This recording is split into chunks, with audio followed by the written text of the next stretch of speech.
Ambassador Nchinga, thank you so much for joining me on UpFront. Thank you. Thank you. Since October 7th, countries all around the world have been critical of Israel's campaign in Gaza.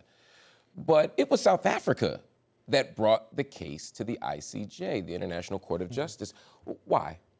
I think you must remember that we come from a similar situation as the Palestinians. We come from apartheid, where we were oppressed, we were denied our basic rights and all of that. So the plight of Palestinians we can relate to. And that we are not able to be indifferent to such plight because it's just like ours. It's identical to our plight and their agony we can relate to. We came to a conclusion that our struggles were similar. And we also came to a conclusion that the people who oppressed us were quite friendly to one another. I mean, apartheid South Africa, to a very large extent, militarily and so on, was maintained by Israel.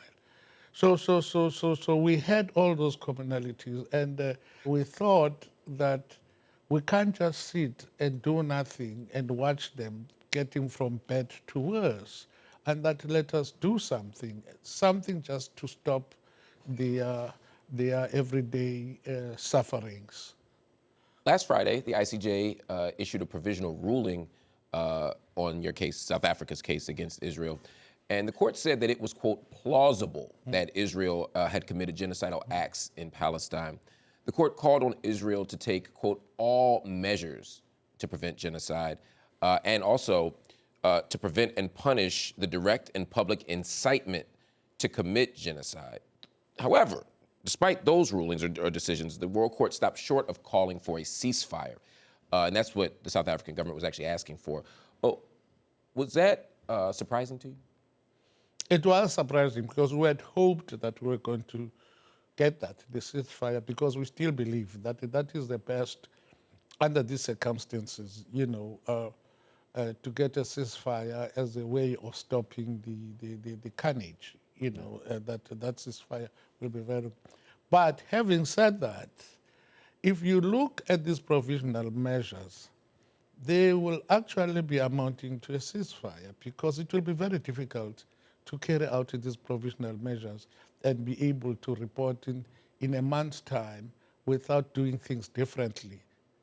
You see, let me push you on that a little bit, because Israel's position is we're happy to take all measures to prevent civilian deaths, to prevent, violence or death, et cetera, because that's what we've always been doing.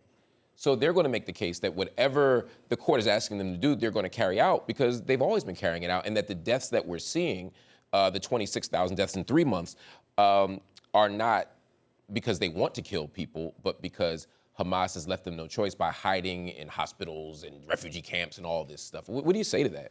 You see, those provisional measures, as I'm saying, if you're talking about people access to medical and healthcare facilities, all right? Yeah. Then it means that they must be secured. They must be able to go there. They must not be afraid that they'll be bombed. If we are talking about people having access to water, electricity, and all of that, it must be available.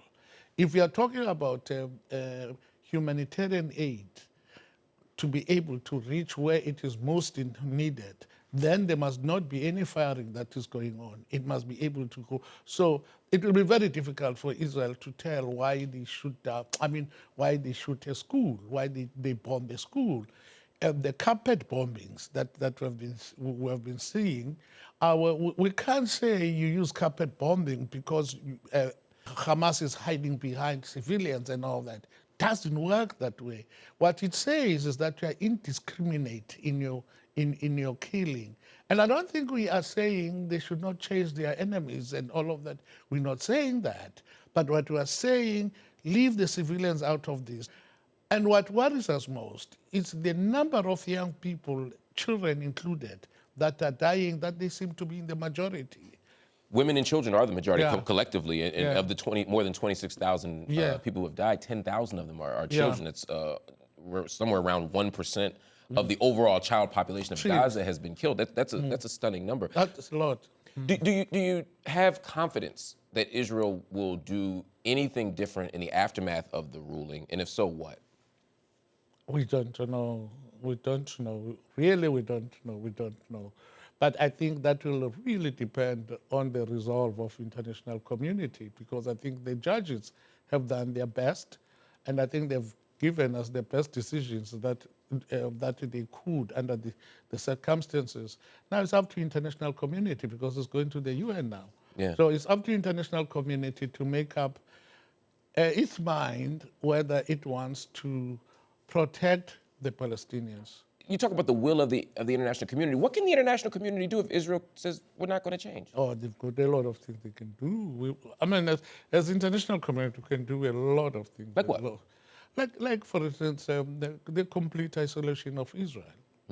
Right, complete 100% isolation of Israel, forcing Israel to behave in a certain manner, and that will mean things like denying them markets, sanctioning them to the extreme, embargoing them, so to say, and all of that.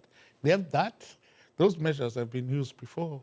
They can still be used. So, hence I'm saying it's not as if international community doesn't have ways of dealing with. International community, we do as international community have means and leverages and all of that. It is up to us to decide that we are going to follow what the judges have said, and the judges have told us what we've always been suspecting. There are people who say there are lots of places that did something wrong, but only the Jewish state is getting isolated.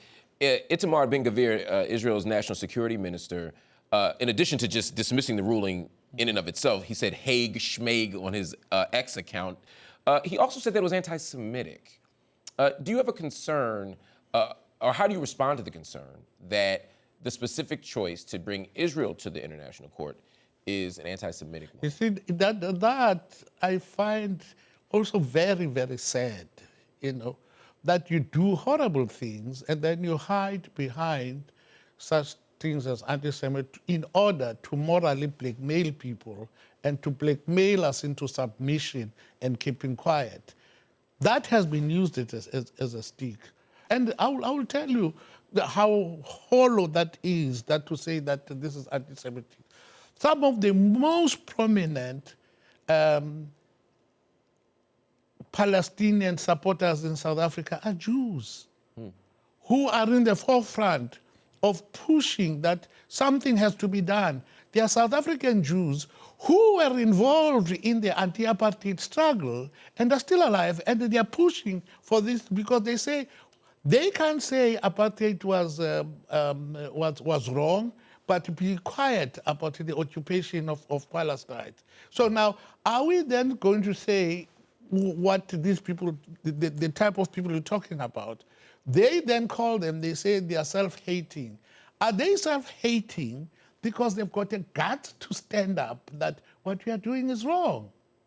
That's why I'm saying it becomes so sad that for so long they have managed to do a moral blackmail on nations, on people, and saying that once you criticize what they are doing in Palestine, their oppression of Palestinians and the slaughter of Palestinians, they call that anti-Semitic. So I don't know what is anti-Semitism anymore.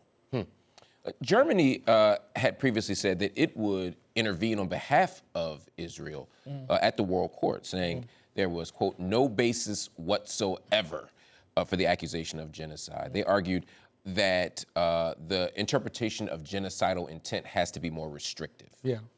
However, an announcement came after the ICJ's decision where a German foreign minister, Annalena Baerbock, said that Israel still must adhere to the ICJ ruling. Based on what we see now, do you believe that Germany will be intervening on Israel's behalf in the next stage of this? We really don't know. And of course, if that's what they want to do, is they are right. Let them do it. But we still are insisting on what we think is happening in Palestine. But why? I think about Germany, and I just think about the why of it. You know, you talked about moral blackmail. I mean, is there a heightened guilt from European nations given their own role in the Nazi Holocaust? I don't know. Well, if they feel guilty, they should show it even towards us, that guilt. Because Africans suffered under the British colonialism, under the French colonialism and the Portuguese colonialism. They must feel guilty when they see us. They must do things that will be correcting that history and all what they stole from the continent. You see, so it needs to be corrected. The lives that we lost and all that. We are talking about genocide now. Have you heard anyone referring to the Congolese genocide of 10 million people? 10 million people killed by King Leopold of Belgium. Have you ever heard of it? Nobody talks about that. Yeah. Nobody talks about that. So how is this sense of guilt not balanced? Why is it like that side and not this side? So if there was any, they would show it to us too. Ambassador, thank you so much for joining me on UpFront. I appreciate it. Thank you.